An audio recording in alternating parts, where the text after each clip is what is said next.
દાહોદના ઝાલોદ તાલુકાના લીલવા ઠાકોર ગામે પ્રજાપતિ સમાજ અને નવયુગ મંડળ દ્વારા શ્રદ્ધા ભક્તિ અને સેવાની ભાવના સાથે એક ભવ્ય કાવડ યાત્રા યોજાઈ। દાહોદના ચોસલા ખાતે આવેલા પવિત્ર કેદારનાથ મંદિરથી કાવડિયાઓએ જળભરી પગપાળા યાત્રાનો પ્રારંભ કર્યો। હર હર મહાદેવના નાદ ગુંજી ઉઠ્યા। યુવાનો અને મહિલા ઉત્સાહભેર જોડાયા। યાત્રા પોતાના નિર્ધારિત માર્ગો પરથી પસાર થઈ લીલવા ઠાકોર સ્થિત શેષ નારાયણ મંદિર પરિસરમાં પહોંચી, જ્યાં કાવડીઓએ ભગવાન શિવજીના શિવલિંગ પર પવિત્ર જળથી જળાભિષેક કર્યો। પ્રજાપતિ સમાજના યુવાનો દ્વારા આયોજિત આ યાત્રામાં સેવાકીય અને ધાર્મિક માહોલ જોવા મળ્યો। ઠાકોરથી અમે કાવડ યાત્રા લીલવા ઠાકોરથી કેદારનાથ કાવડ યાત્રા શરૂ કરી છે। સવારે 5 વાગ્યાથી સ્ટાર્ટ કરી અમે 7 થી 8 વાગે અમે કેદારનાથ પહોંચ્યા। ત્યાંથી ભગવાનના દર્શન કરી ભોળાનાથના અને 8 વાગે ગંગાજળ ભરી અને પાછા રિટર્ન થયા છે। અમે લીલવા ઠાકોર પ્રાચીન મંદિર વિષ્ણુ ભગવાન અને ભગવાન ભોળાનાથના મંદિરને ત્યાં ગંગાજળ સમર્પિત કરવાના છીએ। કેટલા જણ તમે જોડાયા છો આ કાવડ યાત્રામાં?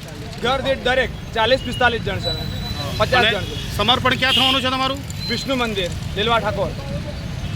આજે લીલવા ઠાકોર ગામથી કેદારનાથ ધામ સવારે યુવાનો ગયા અને કેદારનાથથી લીલવા ઠાકોર ગામે જે કાવડ યાત્રાનું આયોજન કરવામાં આવ્યું। આ વર્ષે પહેલા વર્ષથી શરૂઆત કરવામાં આવી છે અને ખૂબ મોટી સંખ્યામાં યુવાનો ઉત્સાહથી જોડાયા છે અને જે ભક્તિ અને આનંદનો ઉલ્લાસ જે જોવા મળી રહ્યો છે, તો આ જે કાવડ યાત્રાની જે શરૂઆત થઈ છે, કાવડ કેદારનાથથી લીલવા ઠાકોર સુધીની અવિરતપણે ચાલે એવી મહાદેવજીને પ્રાર્થના અને જે ઉત્સાહ અને ઉમંગ જે જોવા મળી રહ્યો છે શ્રાવણ મહિનાનો યુવાનોમાં, એ ખૂબ ખૂબ આનંદ થાય છે।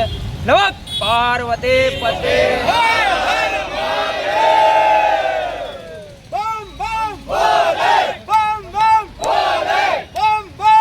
વિડીયો જર્નાલિસ્ટ કિશોર ડબકર સાથે સેટેરી ન્યૂઝ દાહોદ।